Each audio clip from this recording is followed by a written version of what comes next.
Welcome back, future mental upgraders, to another exciting episode of Mental Upgrade Podcast.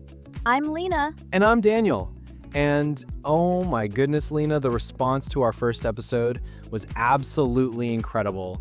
We're still buzzing from all the positive feedback. I know, right?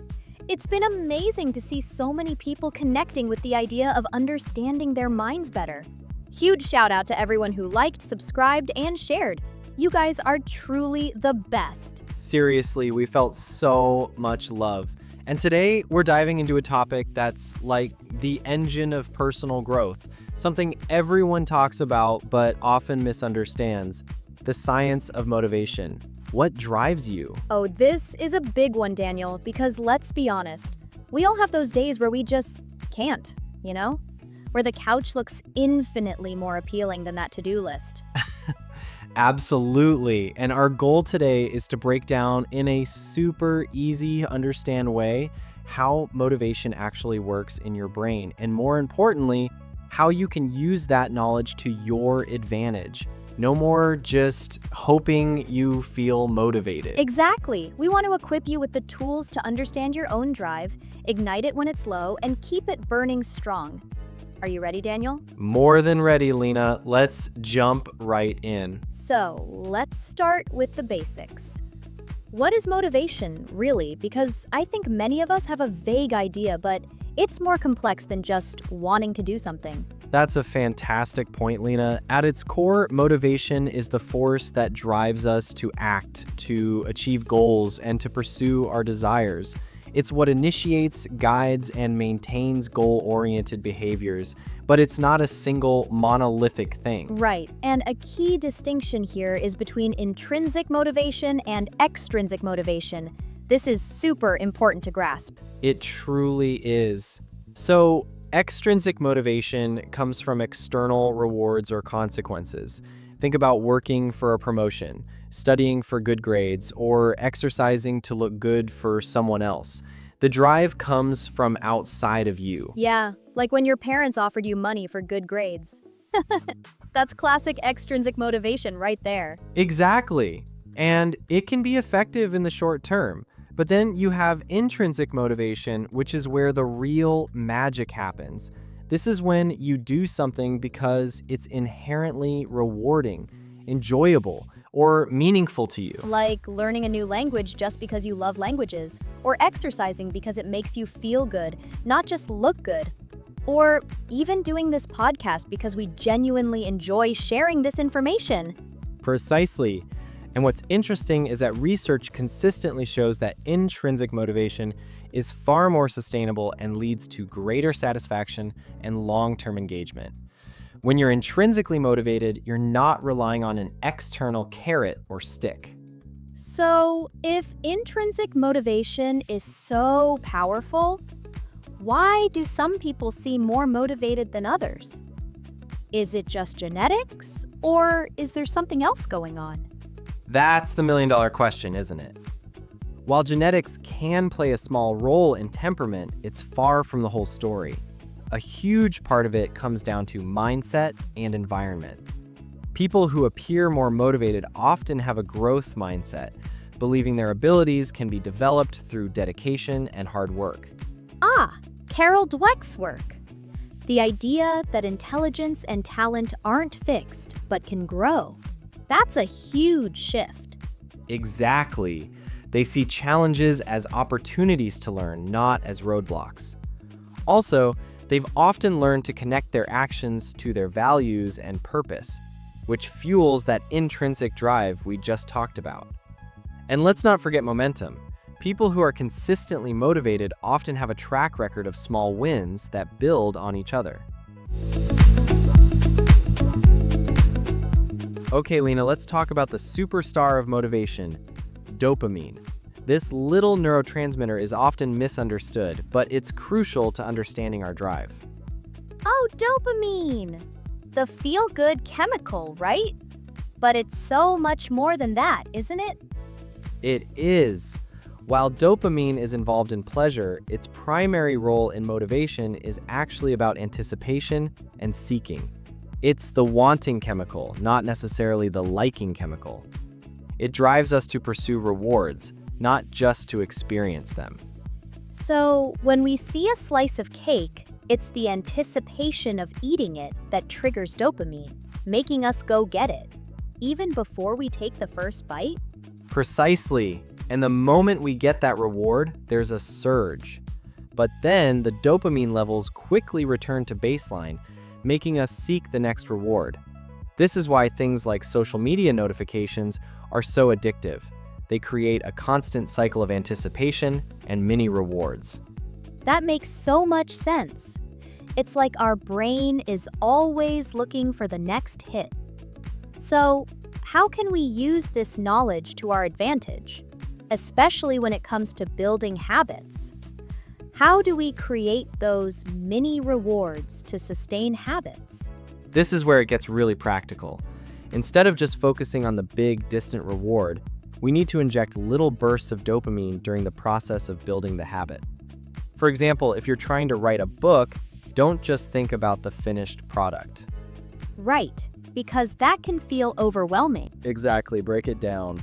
After writing a chapter, allow yourself a short, enjoyable break. Maybe listen to your favorite song, check social media for 5 minutes, or step outside for some fresh air.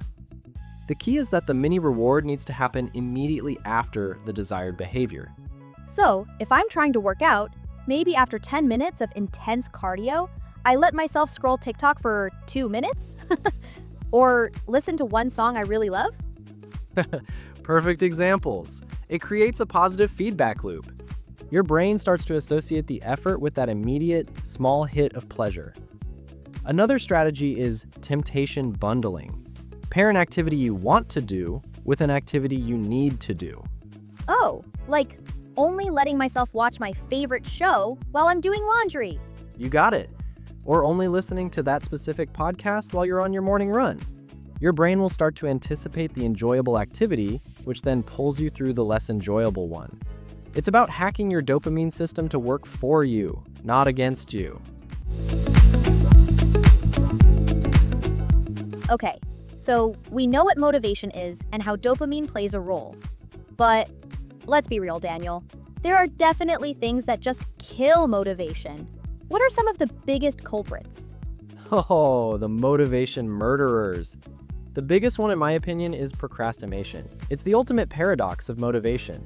We avoid doing something, which makes us feel worse, which makes us avoid it even more. It's a vicious cycle. And it's not just laziness, right? It's often linked to fear. Fear of failure, fear of not being good enough, or even fear of success. Precisely. And a close cousin of procrastination is burnout. This isn't just feeling tired, it's a state of emotional, physical, and mental exhaustion caused by prolonged or excessive stress. When you're burned out, your motivation well is just dry. It's like your brain and body are saying, nope, I'm done, I've had enough. And for high achievers, there's also excessive self-criticism or perfectionism. You set such impossibly high standards that any small mistake feels like a catastrophic failure, completely derailing your motivation? Absolutely. The all or nothing mentality. If I can't do it perfectly, why do it at all? This creates a paralysis by analysis. So, how do we detect and confront these mental blockers? First, self-awareness.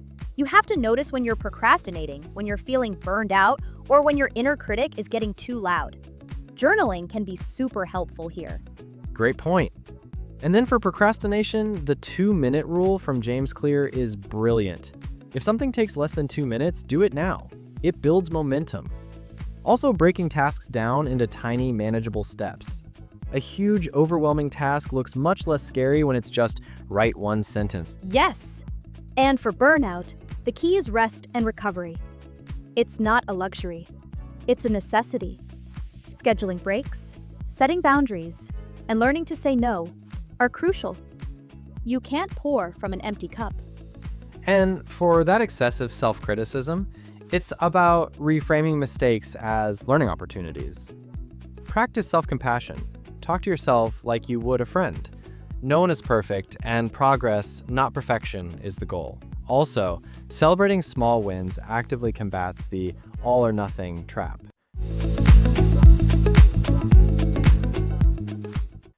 Okay, Lena, we've identified the killers. Now let's talk about the good stuff. How do we reignite that drive when it feels like it's gone missing? What are some scientific strategies to reactivate your motivation? My favorite part. First, let's talk about implementation intentions. This is a fancy way of saying, if X happens, then I will do Y. It's about pre-committing to a specific action in response to a specific cue. So instead of, I'll go to the gym, it's when I finish my last meeting on Tuesday, I will immediately change into my gym clothes and head out the door. Exactly. It takes the decision-making out of the moment, which saves willpower and makes it easier for your brain to just execute. Another powerful strategy is visualizing success. Our brains often can't tell the difference between vividly imagined experiences and real ones. So if you visualize yourself successfully completing a task, your brain starts to believe it's possible, making it easier to start? Precisely. It builds confidence and reduces anxiety. And let's not forget social accountability. Telling someone else your goals, or even better, finding an accountability partner, can be incredibly motivating. Nobody likes to let someone else down. That's so true. The fear of external judgment can be a powerful kick in the pants. And speaking of long-term drive, Lina, let's talk about the importance of purpose in your day-to-day life. This is huge for sustained motivation. Oh, absolutely. This goes back to intrinsic motivation. When your actions are aligned with something bigger than yourself, something you truly care about, it provides an almost endless source of drive.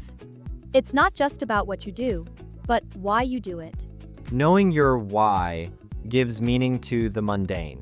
Cleaning your house might not be intrinsically motivating, but if you connect it to creating a peaceful, healthy environment for your family, suddenly it has a deeper purpose. And purpose helps you push through setbacks. When things get tough, your purpose acts as your North Star, reminding you why you started in the first place. It provides resilience. So for our listeners, we encourage you to spend some time reflecting on your own purpose. What truly matters to you? What impact do you want to make, however small? Connecting your daily actions to that bigger picture will be a game changer for your motivation. It's about finding that meaning, that connection, and letting it fuel you every single day. Wow, Daniel, that was a deep dive into the science of motivation. We covered a lot today. We really did. From understanding the difference between intrinsic and extrinsic motivation to the powerful role of dopamine, identifying motivation killers, and finally exploring strategies to reignite that inner drive. Remember, motivation isn't a mystical force you either have or you don't. It's a complex interplay of brain chemistry, psychology, and your environment. And the best part is, you have more control over it than you think.